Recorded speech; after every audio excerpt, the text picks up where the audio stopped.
suis vraiment un chimiste et j'essaye même de revenir toujours à l'expression orbitalaire des choses, c'est-à-dire de remonter aux orbitales, parce que ce qui fait la chimie, c'est la liaison chimique, c'est la science des groupes d'atomes, qu'ils soient finis ou infinis, mais ce qui est important, c'est la manière dont ces atomes sont liés. Et donc ici, on a toujours fait de la chimie du solide en essayant, si possible, d'utiliser des méthodes de calcul qui ne font pas perdre la saveur des orbitales.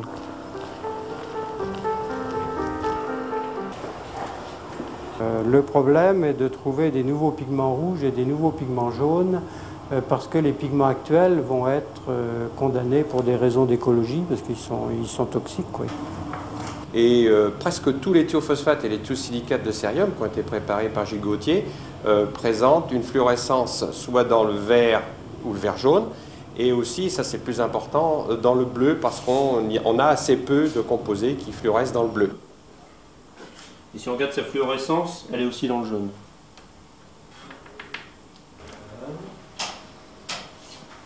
Alors regardez maintenant ce qui se passe.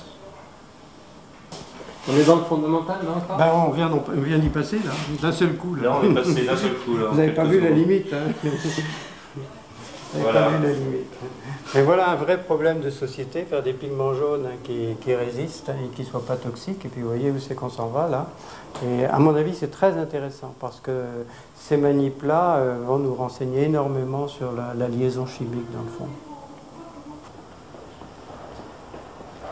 Ici, il y a je ne sais pas si c'est... Et ça, c'est pas du tout votre domaine. Ah non, c'est pas mon domaine, mais ça m'intéresse énormément parce que, à mon avis, c'est de la physico-chimie à un niveau très élevé. Parce qu'il regarde la composition du plasma, cette espèce d'atmosphère complexe qui est au-dessus de la couche mince, qui elle-même se forme progressivement et il joue sur tous les paramètres pour fabriquer, dans le fond, des couches ayant des performances différentes. Alors, il faut quand même bien dire à tous les étudiants de DEA qui sont ici, parce qu'il y en a beaucoup, que Jean Rouxel est avant tout, et sans conteste, un des pères de la chimie du solide moderne, parce qu'il a su, plus que tout autre, faire sortir cette discipline d'un carcan dans lequel elle était enfermée. Alors, bon, traditionnellement, la chimie du solide, c'est une science des hautes températures, et cette chimie s'est rapprochée de la température ambiante.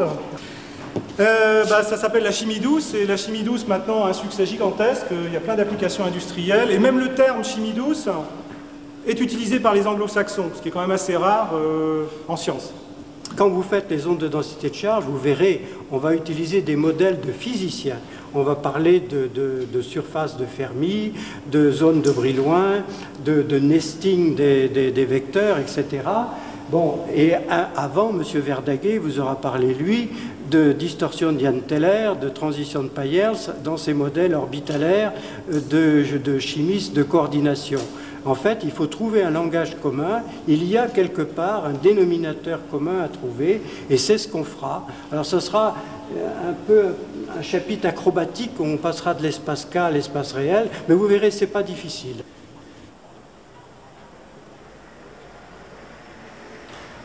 Personnellement, quand j'étais dans mon village, là-bas dans le Finistère, on avait un instituteur extraordinaire. Alors il nous montrait sans arrêt des tas de choses. Et je crois que c'est comme ça que ça a piqué ma curiosité. Puis après que naturellement, quand j'étais au lycée, j'étais bon en chimie, bon en physique. Et ça m'a toujours intéressé, quoi. Le plus intéressant, à mon avis, c'est cette statue-là. Vous voyez ? Alors ça a été fait par Michel Colomb en 1507. Et cette statue-là représente la tempérance. C'est pas souvent que c'est représenté. Là, vous voyez, elle tient le harnachement d'un cheval pour retenir le cheval. Parce que, comme dit Voltaire, on a beaucoup plus de mal à maîtriser ses victoires que ses défaites. C'est très bon pour les médailles d'or du CNRS, ça d'ailleurs. Donc tout le monde devrait venir voir la statue de la tempérance à Nantes. En tout cas, ici, on a des générations de lycéens qui passent là, avec leurs profs.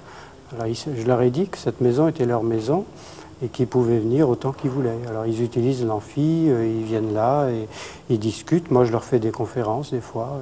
Et puis, on leur explique, on leur montre des cristaux, des appareils. Alors, ils aiment bien ça. On va au microscope, enfin, on leur montre des colonnes d'atomes et ils sont extrêmement intéressés, quoi.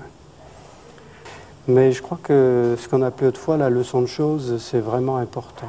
Et apprendre aux gens à observer, à voir, à essayer de comprendre par eux-mêmes. Quels sont les moments de grâce de votre métier, à vous? Les moments de grâce de mon métier, bon, ça c'est difficile à dire, parce que le plus formidable, c'est quand on vient de trouver quelque chose qu'on pense être une grosse affaire. Alors là, on est tout excité, et puis en même temps, on est inquiet, parce qu'on se dit, est-ce qu'on ne s'est pas trompé, est-ce qu'il n'y a pas un artefact, et alors aussitôt, on recommence 2-3 fois pour être sûr que c'était bien ça.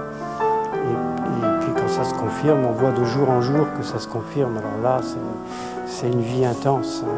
Là, c'est...